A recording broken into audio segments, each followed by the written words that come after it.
going on, everyone? Welcome to a brand new movie review. Today I'm discussing the brand new A24 film, First Reformed.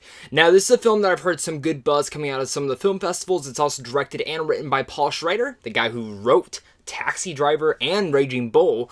So, I didn't really know anything going in this film. I knew it had Ethan Hawke, I knew it had Amanda Seyfried, and I knew the story was about a priest dealing with some personal issues, and when this couple comes into his life, it kind of flips it sideways for him, and that's all I knew about the film. And that's the best way to go into this film. So I'm going to stay very vague with this film, and I will say this is a film I would recommend for indie junkies and A24 fans, especially if you liked a ghost story. If you loved a ghost story, you will love this film. If you hated a ghost story, you're probably going to hate this film. A ghost story I loved. Coming out of First Reformed, though, I will say I was a little bit taken away by the ending, and especially the whole third act, but as the more I've thought about it, the more I've sat on it, I definitely appreciate it more and more as the more I think about it. The thing I want to get out of the way first is, I'm going to say this right now, this is Ethan Hawke's best performance. And I don't just mean his best performance like he in his career. No, this is his best performance he will ever have. And that's not going credit, because this guy has a wonderful filmography, but this is easily his best performance, and a lot of it goes to just his performance, his nuance, and the script that Paul Schrader gave to him. Fantastic script. Amanda Seyfried, fantastic young actress, and she is fantastic in here as well, but really this is Ethan Hawke's show. It's very much a character study of his character, and it's just so compelling from start to really the second act, and the third act just really changes into this weird scenario, but it also fits the tone of this film. This is a dark, grim film that at times when the film ended, this is the first time I've ever seen this, besides a Marvel film when there's a post-credit scene, this is the first time I've ever seen this where the whole audience that I sat with, when the film ended, no one got up. Everyone was just, you just hear this giant, just this, everyone let a breath out once the film ended. Because the third act really just holds you tight, and it's like, okay, do I think I know where it's going to go? Do I not? And the film didn't go in any directions that I thought it was going to go. It starts leading towards those, but it doesn't end up going there. And I really appreciated what the film took in those aspects. And I love A24. I love these risky films that they take and totally let the director do what they want to. And some of their films work and some of their films don't. I think this is in that category. It does.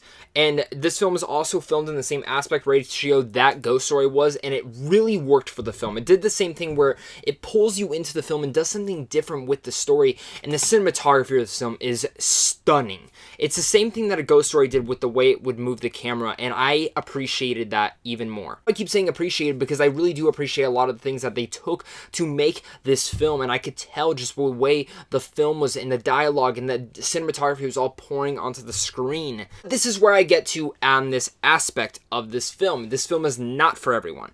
I would go as far to say that this film does diverge some of the messages that you feel like you're getting. And again, I appreciated the messages it gave. Some of them are a little bit too preachy and a little bit too on the head and on the nose, but maybe that's just the way I took it. I think a lot of people are going to take the messages from this film very differently. There's a couple messages I took from it, some a little bit too rough, some of it a little bit too much to heart, which I appreciated those ones, but the ones that were a little bit too clear on the noggin, I think there's more to them. And this is a film that I really think over time, as people analyze it, as people look into this film more and look in and all the symbolization, I think this is a film that's going to be one of the best films of the year. This is easily the best performance I've seen this year as well. Again, one of the better films I've seen this year too.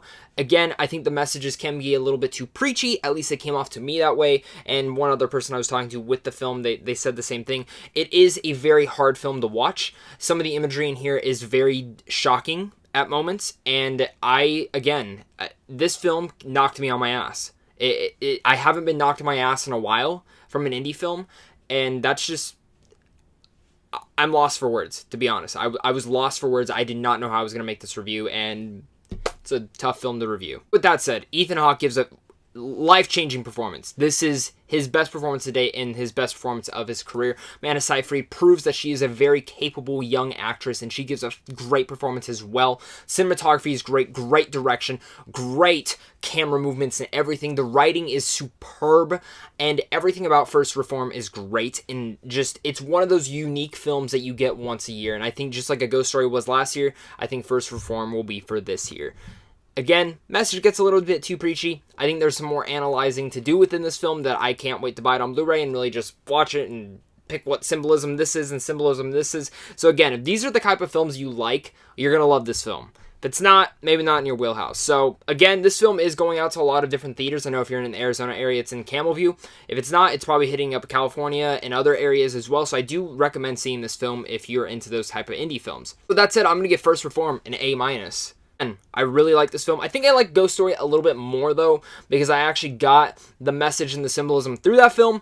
This film, the message it gave me was a little bit weird and awkward, and sometimes I feel like I pulled the other message that it was trying to diverge from, but still, really appreciate this film. Very well done, and I hope to hear what you guys think about this film. But guys, the most important thing is out again, have you guys heard about this film or have you not? I want to hear your guys' thoughts and comments down below, so let's talk about it. Plus, leave me a comment telling me what your favorite A24 film is. That's going to be fun, right? Tons of great ones. Guys, other than that, make sure to hit that like and subscribe button, especially if you're new. Consider subscribing, because I do tons of movie reviews like this. I review pretty much every single film out there. Also, if you guys want to talk more movies, go hit up all my social media links. Love posting and talking geeky stuff over there. And if you guys want to get up on the latest movie news and maybe win some tickets to go see advanced movie screenings, go check out Sandwich John Films down below, because again, there you can win advanced movie screenings, check out movie news and movie reviews. But until next time, guys, you guys are seriously all the best, and stay classy.